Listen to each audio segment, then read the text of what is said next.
Après 2 semaines de course, notre pilote de moto, Nicolas Billot, de Saint-Hilaire-de-Loulay, est de retour du Paris-Dakar 2016, après avoir réalisé une excellente prestation en finissant 76e du classement général moto.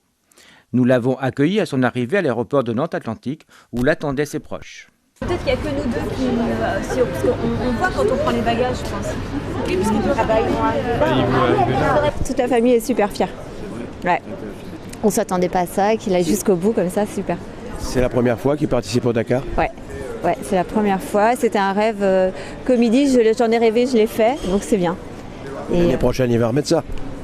Je sais pas, on va attendre de le voir pour savoir.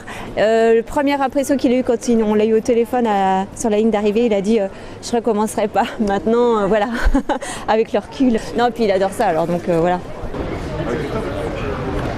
Alors quel effet ça fait d'arriver à bon port et à très bon port en plus ? C'est vraiment un bon retour. Hein. C'est vrai que c'est quand même un sport mécanique qui est quand même assez dangereux et il n'y a pas toujours dans notre petite tête une petite case qui se dit pourvu qu'il ne nous arrive rien. Et d'arriver ici avec ma petite femme et des amis qui sont là pour nous accueillir, c'est fabuleux. Avec un final sur ce Dakar, donc on a franchi la ligne d'arrivée. C'était mon objectif et je l'ai franchi, c'est magnifique.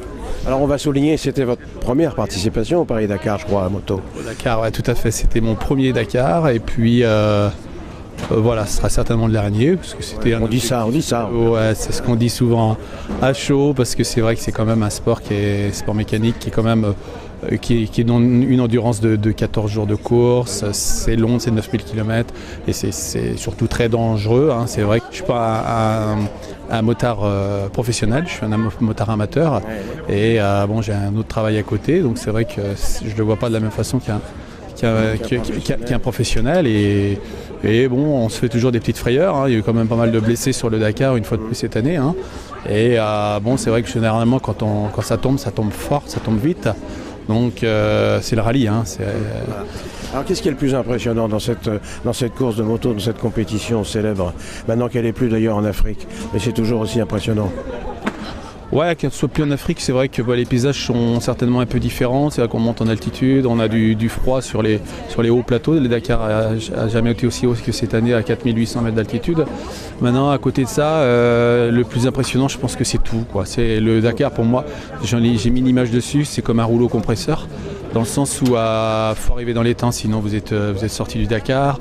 Vous pouvez pas rouler trop dans les derniers, sinon vous êtes toujours dans la poussière. C'est ce qui est le plus dangereux sur un Dakar. Rouler trop dans la poussière après des voitures qui partent derrière vous ou même des camions. Bon, ça arrive un peu à tout le monde parce qu'ils roulent tellement vite. Donc je vous dis, c'est un rouleau compresseur et il faut être dedans. Si vous n'êtes plus dedans, même après 10-12 heures de moto dans la journée, le soir, il y a le roadbook, il y a le quotidien, il y a une petite douche et ceci et cela. Et si on veut dormir minimum 4-6 heures, eh bien il n'y a jamais une minute à perdre. Jamais.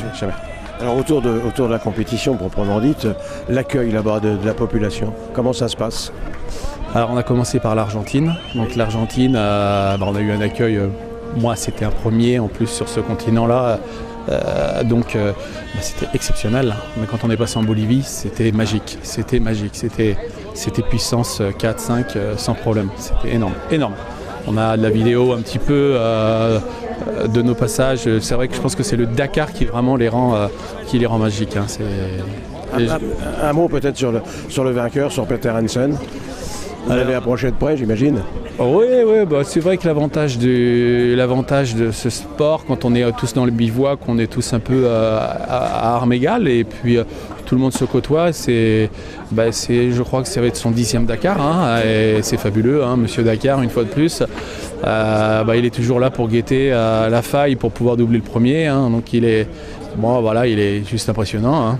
Alors qu'est-ce que vous allez faire tous ces jours-ci, maintenant que vous êtes revenu au pays, en France, à steak frites peut-être, non ? Je sais pas, c'est vrai qu'on a mangé correctement là-bas, il n'y a pas de problème de ce côté-là, mais je vais surtout profiter de ma petite famille avant tout. Nous retrouverons Nicolas Billot et son équipe dans un prochain reportage pour une rétrospective sur son rallye raid avec de superbes images.